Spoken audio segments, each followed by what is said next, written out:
আসসালামু আলাইকুম everyone, welcome back to my channel from cooking studio by Farzana. আজকের এপিসোডে আমি আপনাদেরকে তৈরি করে দেখাবো আটা দিয়ে কিভাবে ডিম ছাড়া কেক তৈরি করা যায়। অনেকেরই ঘরে অনেক সময় ময়দাটা থাকেন না, আর কেক খেতে মন চাইলেও দেখা যায় সেটা তৈরি করা হয়ে ওঠে না। সে সব কিছু মাথায় রেখেই আজকের রেসিপিটা আমি তৈরি করতে যাচ্ছি। তো চলুন কথা না বাড়িয়ে মূল রেসিপিতে চলে যাচ্ছি। Let's go to my kitchen and begin. তো শুরুতেই আমি এখানে 3 কাপ আটা নিয়ে নিচ্ছি। আটাটাকে আমি চেলে নিচ্ছি, এতে করে কেকটা অনেক সফট এবং ময়েস্ট হবে, আর কেকটার ভেতরে অনেক ফ্লাফিও হবে। তো আমি নিয়ে নিচ্ছি আরও 1 কাপ আটা। এভাবে করে আমি মোট 3 কাপ আটা চেলে নিব। নিয়ে নিলাম আরও 1 কাপ আটা। আজকের কেকটা আমি 3 কাপ আটা দিয়ে তৈরি করব এবং 1 কেজি ওজনের কেক তৈরি করব। এবার এতে আমি দিয়ে দিব 3 চা চামচ পরিমাণ বেকিং পাউডার।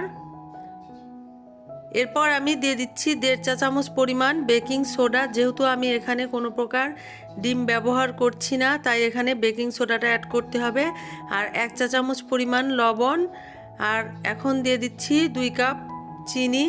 চিনিটা আপনারা আপনাদের পছন্দ মতো অ্যাড করতে পারেন। এবার সব কিছু আমি খুব ভালোভাবে মিক্সড করে নিচ্ছি। আটা, বেকিং পাউডার, চিনি সব কিছু ভালোভাবে মিক্সড হওয়ার পর এতে দিয়ে দিচ্ছি 1 কাপ রান্নার রেগুলার সয়াবিন তেল। সয়াবিন তেলটা দিয়ে আবারও সব কিছু খুব ভালোভাবে চারপাশ থেকে এটাকে নিয়ে মিশিয়ে নিচ্ছি। এখন আমি এতে অ্যাড করব 1 চা চামচ পরিমাণ অরেঞ্জ ফ্লেভার। অরেঞ্জ ফ্লেভারটা আমি এখানে লিকুইড দুধের সঙ্গে মিশিয়ে নিব।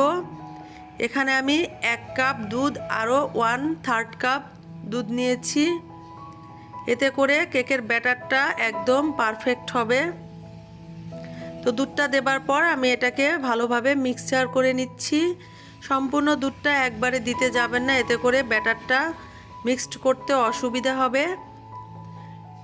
আবারও আমি বাকি দুধটা দিয়ে দিচ্ছি, দিয়ে আবারও এটাকে খুব ভালো করে মিশিয়ে নিচ্ছি।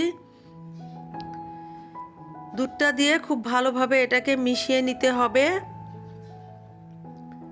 তো দেখতে পাচ্ছেন দুধটা দিয়ে মেশানোর পর এর ব্যাটারের থিকনেসটা কেমন হয়েছে।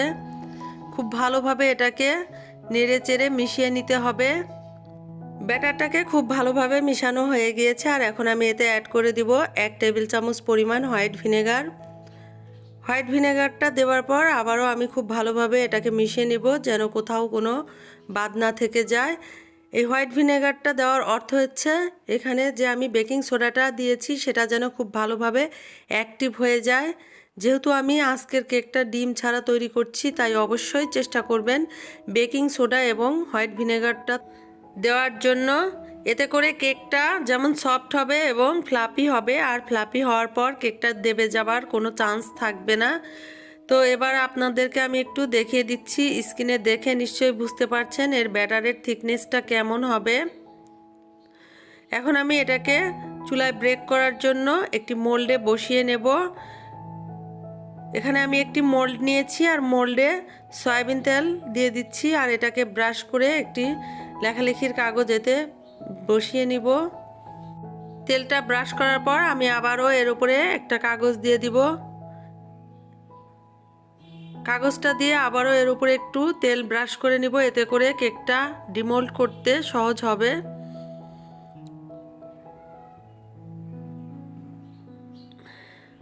এখন যে কেকের ব্যাটারটা রেখেছি সেটাই এর ভেতরে আমি ঢেলে নিব।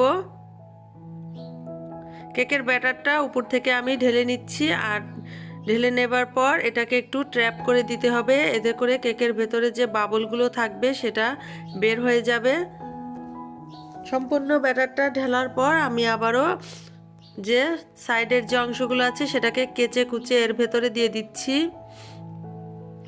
এখন আমি একটি সাঁচলিক কাঠির মাধ্যমে এটাকে একটু জিগজাগ করে নিচ্ছি, এতে করে এর ভেতরে যে বাবলগুলো থাকবে সেটা বের হয়ে যাবে।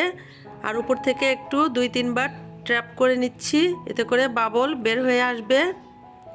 এখন আমি এটাকে গার্নিশ করার জন্য কিছুটা পরিমাণ পেস্তা বাদাম কুচি এর উপরে ছিটিয়ে দিচ্ছি। এতে করে কেকের সৌন্দর্যটা আরও বেশি বেড়ে যাবে। চাইলে আপনারা এখানে পেস্তা বাদামের পরিবর্তে কাজু বাদাম অথবা কাঠবাদামও দিতে পারেন। তো পেস্তা বাদাম কুচি দেওয়া হয়ে যাবার পর আমি এখানে কিছুটা পরিমাণ চেরি ফল অ্যাড করে দিব। চেরি ফলগুলো আমি আগে থেকেই স্লাইস করে কেটে রেখেছি। এটা জাস্ট দেখার সৌন্দর্যের জন্য, চাইলে আপনারা কেউ না দিতে চাইলে স্কিপও করতে পারেন, তবে দিলে কেকটা দেখতে আরও বেশি সুন্দর হয়। তো হয়ে গেছে চেরি ফলগুলো দেওয়া, আর এখন আমি কেকটাকে ব্রেক করার জন্য একটি প্যান চুলায় বসিয়ে দিয়েছি, আর প্যানটা আমি প্রিহিট করে নিয়েছি 10 মিনিটের জন্য।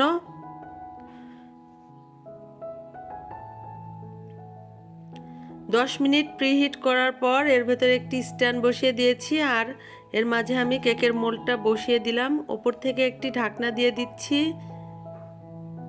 ঢাকনাটার উপরে যে ছিদ্র দেখতে পাচ্ছেন সেটাকে একটি কাগজ দিয়ে বন্ধ করে দিব।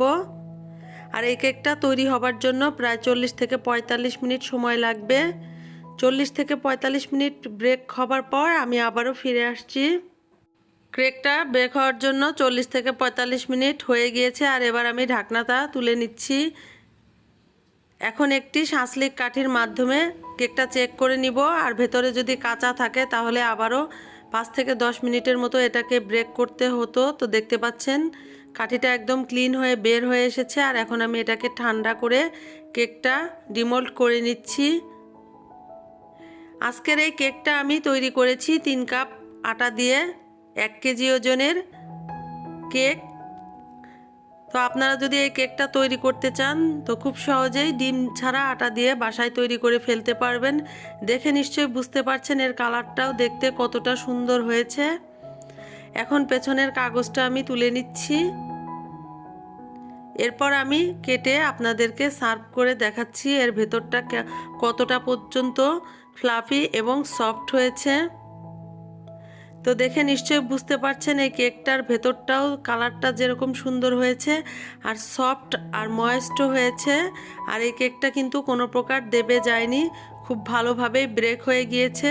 তো আশা করছি আজকের রেসিপি যদি আপনারা হুবহু ফলো করেন তো অবশ্যই বাসায় এরকম ডিম ছাড়া আটা দিয়ে এই কেকটা তৈরি করতে পারবেন। আর হ্যাঁ, বরাবরের মতো আমি আবারও আজকে আপনাদেরকে অনুরোধ করব, যারা এখনও পর্যন্ত আমার চ্যানেলটি সাবস্ক্রাইব করেননি তারা প্লিজ আমার চ্যানেলটি সাবস্ক্রাইব করে আপনারা আমার সঙ্গেই থাকুন।